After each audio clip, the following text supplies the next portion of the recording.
राधे राधे सभी को। कैसे हो सभी? अच्छे होंगे। आज की जो ये वीडियो है इसमें मैं हम सभी को महालक्ष्मी का जो 16 दिवसीय व्रत चल रहा था उसके उद्यापन के बारे में बताने वाली हूँ। तो ध्यान से सुनिए कि हमें ये व्रत जो है कब समाप्त करना है और कैसे इसकी पूजा करनी है, भोग में क्या बनाना है और रात्र में चंद्र दर्शन पर कैसे पूजा करनी है, कितनी स्त्रियों को भोग लगाना है, कैसे हमें अपना जो सामान है पारण है वो सब कैसे देना है। तो बने रहिए और सुनिए कि किस तरीके से हमें ये व्रत का उद्यापन करना है या समापन करना है।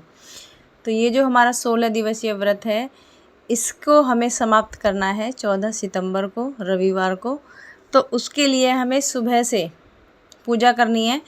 जिन बहनों ने पूरा 16 दिवसीय व्रत किया है उनकी चौकी जमी हुई होगी, या फिर जिन बहनों ने 3 दिन के व्रत का संकल्प लिया था उन्होंने भी शायद चौकी जमाई होगी। और जिन्होंने नहीं जमाई है, जो सिर्फ 1 दिन का व्रत करना चाहते हैं, वो रविवार की सुबह चौकी जमा ले। चौकी ऐसे जमानी है जैसे मैंने अपनी पिछली वीडियो में दिखाई है, तो आप देख सकते हैं। चौकी सुबह में जमानी है क्योंकि शाम को हमें माता लक्ष्मी की विधिवत पूजा करनी है, तो उसमें हमें समय नहीं मिलेगा। इसलिए आप चौकी को सुबह ही जमा लें और जिन्होंने जमा रखी है वो आराम से अपनी पूजा संपन्न करें जैसे अभी तक करते आए थे। सुबह में आप अच्छे से नहा धो करके माता लक्ष्मी की पूजा करें। गणेश जी, लक्ष्मी गौरी जो भी साथ में हैं सबकी पूजा करके कथा ज़रूर पढ़नी है। जो सुबह नहीं पढ़ पाए वो शाम को महालक्ष्मी की व्रत कथा अवश्य पढ़ें। मैं बिल्कुल साधारण तरीके से इसकी विधि बता रही हूँ। 16 श्रृंगार का सामान जो कि हमने पूरे 16 दिवसीय व्रत में रखा है, या जिन्होंने नहीं रखा है उनको भी रखना है। 16 जगह अगर अलग हो सकता है तो 16 श्रृंगार अवश्य रखें। नहीं हो सकता तो एक एक की गिनती में करके 16 श्रृंगार पूरे माता लक्ष्मी को भेंट के रूप में रखें। और उनको आप किसी अच्छी सी थाली में, सूप नहीं है क्योंकि पूर्वी राज्य जो हैं वहाँ पर सूप में रख के दिया जाता है, और आप जैसे आपकी श्रद्धा हो उस तरीके से आप ये सारी सामग्री एक थाल में या फिर किसी अच्छे से पीले कपड़े में रख सकते हो और उसे ऊपर से ढक के माँ लक्ष्मी को भेंट स्वरूप देना होता है। हमें करना क्या है कि सुबह में जब हमारी पूरी पूजा हो जाती है जैसे कि हम अभी तक करते आए थे, तो उसके बाद में हमें शाम को जो पूजा करनी है वो हमें गोधूली बेला में करनी है, यानी कि प्रदोष काल के बाद में जब सूर्य अस्त होने की स्थिति पे होते हैं तब हमें माँ लक्ष्मी की पूजा करनी है। कथा जब हम पढ़ेंगे तो उससे पहले हमें 16 दिए बनाने हैं। या तो आप वो दिए मिट्टी के ले सकते हो या फिर आप आटे के दिए बना सकते हो। अगर ये संभव ना हो तो एक ही दिए में 16 बाती भी लगा सकते हैं, या फिर 16 तारों की एक बाती बना सकते हैं। जैसे आपसे हो सके वैसे कीजिएगा। अगर हमसे संभव हो सके तो 16 सुहागिन स्त्रियों को इसमें भोग कराया जाता है। नहीं हो सकता कोई बात नहीं, आप अच्छे से किसी पंडित, ब्राह्मण और ब्राह्मणी को भोग करा सकते हो। अगर ऐसा भी नहीं है संभव तो आप सीधा निकाल सकते हो, कच्चा सीधा जो होता है कि 2 आदमियों के बराबर खाना, पुरुष और स्त्री का पूरा सूखा खाना। आप एक सामग्री जो भी है, चावल है, आटा है, नमक, चीनी, मिर्च, हल्दी, जितना भी सामान हम लगता है वो आप सूखा सीधा निकाल करके संकल्प लेके कि हम आज आपकी इस प्रकार से भोजन करा रहे हैं। नहीं करा सकते तो हम सुबह मंदिर में, लक्ष्मी नारायण के मंदिर में दान करेंगे। साथ में ये जो हमारा 16 श्रृंगार का सामान है ये भी हमें कुछ अपने लिए ले लेना है, कुछ मंदिर में हम लक्ष्मी नारायण के मंदिर में पंडित जी को दान दे आएंगे। पंडित जी नहीं है कोई बात नहीं, आप मंदिर में रख कर आ सकते हो। वहाँ से प्रभु की इच्छा है, वो जिसे देना चाहें दे सकते हैं। तो ये तो हमारा है कि हमें दान कैसे करना है। और हमें जो भोग लगाना है, भोग क्या है, 16 पूरी अवश्य होनी चाहिए, खीर होनी चाहिए, और आपसे जो भी जितना बन सके आप उतना कीजिए। 16 मिठाइयाँ हैं, नहीं हो सकती तो दूध से बनी मिठाई माँ के भोग में ज़रूर लगानी है। और अगर पूरे परिवार के लिए आप करना चाह रहे हो तो आप सब्जी वगैरह कुछ भी बना सकते हैं घर में, लेकिन मैया को भोग सिर्फ पूरी और खीर का लगेगा। बाकी नमक मिर्च का भोग बिल्कुल नहीं लगेगा। और ना ही जिस बहन ने या भाई ने ये व्रत किया है वो भी 14 तारीख को नमक से व्रत नहीं खोलेंगे।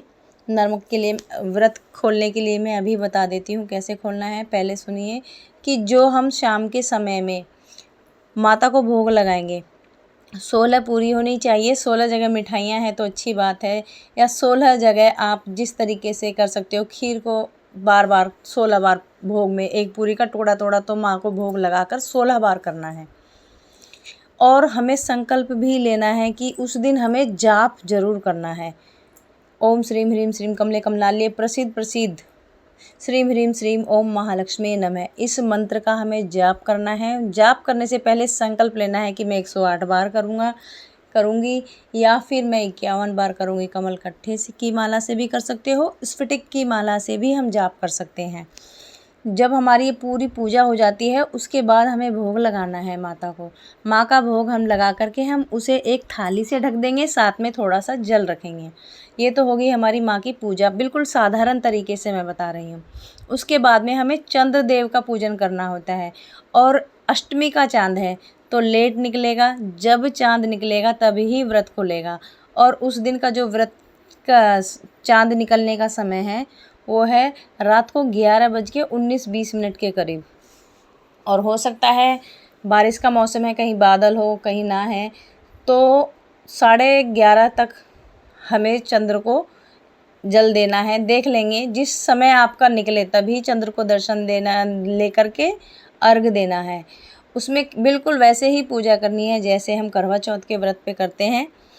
चंद्रमा देव को एक लोटे में जल लेना है, फूल लेने हैं, चावल लेने हैं, और मिठाई रखनी है। साथ में आरती का दिया रखना है। हवा चल रही हो तो कपूर भी साथ में रख सकते हैं दूसरे दिए में। और बिल्कुल ठीक उसी प्रकार से हमें पूजा करनी है। पहले चंद्रदेव का जल दिया जाएगा, फिर उनके बाद में उनको टीका लगाया जाएगा। फूल दीजिए, मिठाई का भोग लगाइए, फिर उनकी आरती कीजिए। और अगर आपके हस्बैंड आपके साथ में हैं तो बहुत अच्छी बात है।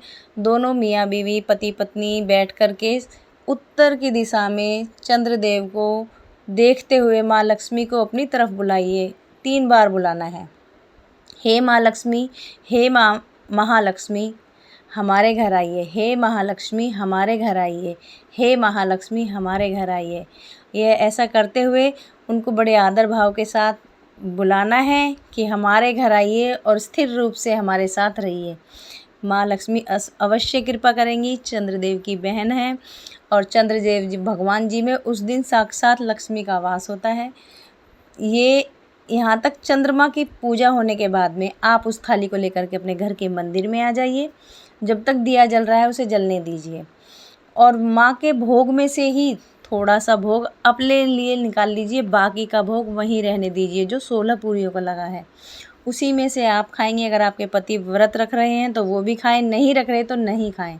बाकी का बचा हुआ भोजन जो है वो सुबह हमें गौ माता को खिलाना होता है। ठीक है, गौ माता अगर नहीं है तो किसी ब्राह्मण को दे सकते हैं। अगर ब्राह्मण भी नहीं है तो घर में किसी पवित्र कन्या को देना होता है।